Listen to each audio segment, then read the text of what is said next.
Hi, hello, and welcome. Have you ever wondered how you can go from this to something like that? Well, today I'm going to go over how I start the process of designing my factories and seeing what I need. So, first things first, you always want to start with a goal for your factory. And my goal for this factory was to make 100,000 drill heads every hour. And for that, I ended up needing 14 total blacksmiths. The total was actually like 13.5, I think, but you end up having to round up. So, how can you figure out how many blacksmiths you're going to need? All right, so here's what we're going to do. So, to make 100 drill heads, it takes 50 seconds. So, our goal is to have 100,000 every hour.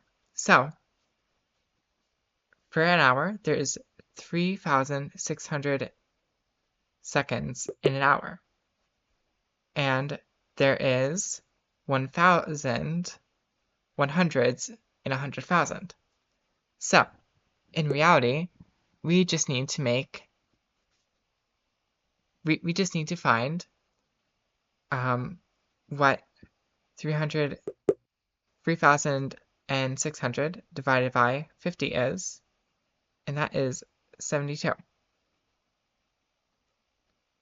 So then, with that 72 number, we then divide 1,000 by it, divided by 72. And that gives us 13.88. And since you want to be above the number instead of below it, because you do want to hit your goal, you're going to round up to 14. And that's how we end up with 14. So that tells us that we need 14 blacksmiths to make our drill heads. So then, how much stone are we going to need every second? That's our next question, right? So, if we have 14 blacksmiths going all at once, we're going to need 10 stone. We're going to need a stone every 5 seconds for every blacksmith. All right. So, then we're going to go. Well, so we'll need 50. We'll need 5 stone every 50 seconds for a blacksmith. Then we're going to multiply that by 14, and that gives us 70 stone every 50 seconds.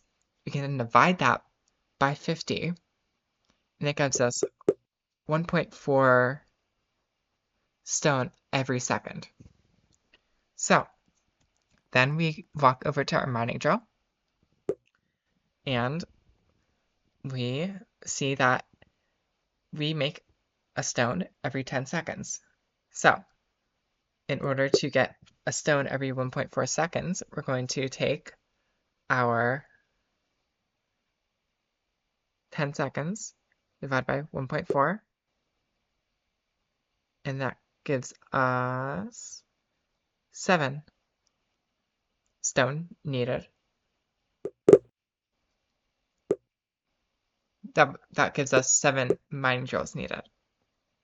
But that math is incorrect. Let me figure out what I did wrong.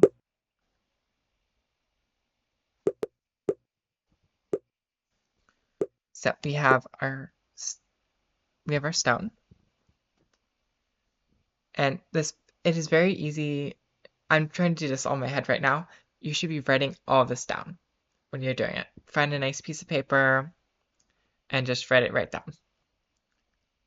So we're trying to make, we are trying to get 70 stone.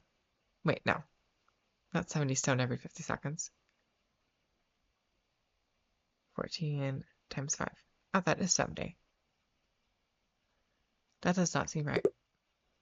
Okay, whatever, we'll go with it. So we need 70 stone every 50 seconds. All right.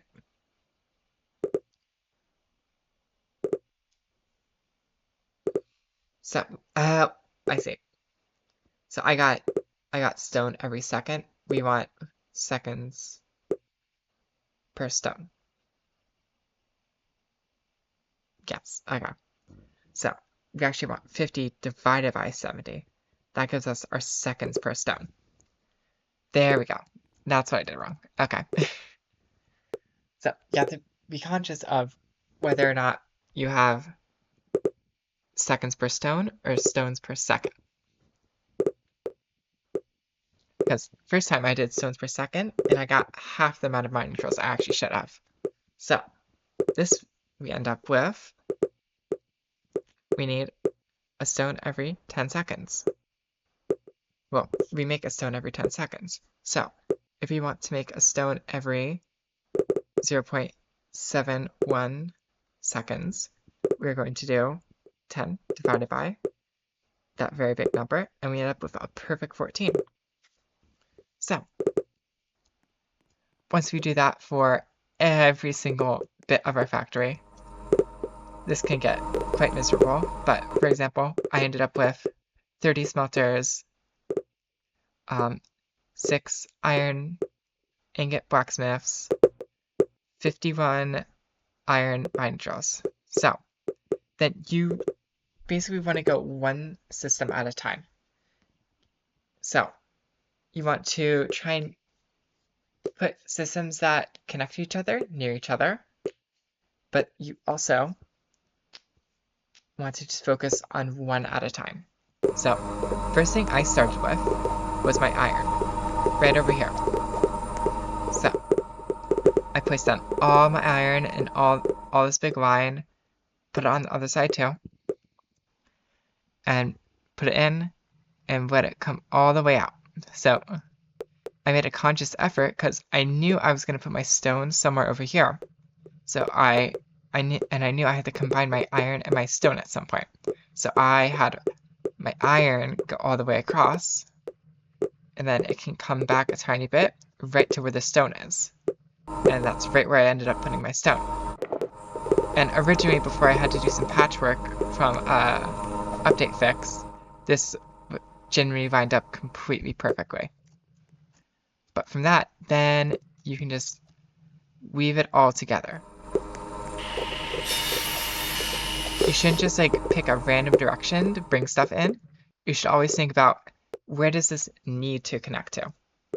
So for example, my fueling system and my drill head system, I also had my iron coming this way because I knew I needed to feed my drills with drill heads. So I have my drill heads producing all the way back here, and they are able to drop right down, right where my charcoal is being made, and then go right through my distribution system, all the way back to in here for me to transfer to other areas.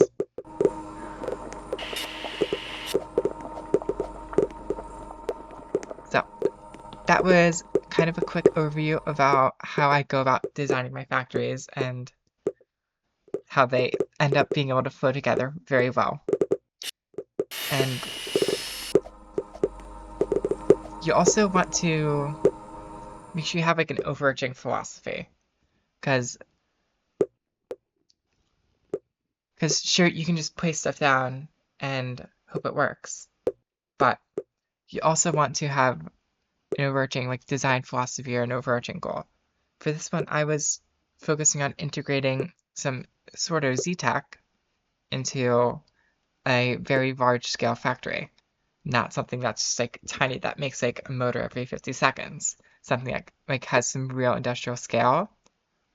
That way I can cut down on item counts and also have a very well running factory. And I was able to do this with this main line right here and also at the end of my iron. And that's been working very well so far. There's been a couple hiccups, but that's to be expected of a factory of this size. Other than that, if you have any questions about factory design, feel free to leave them in the comments. I hope you have a wonderful day, and bye bye!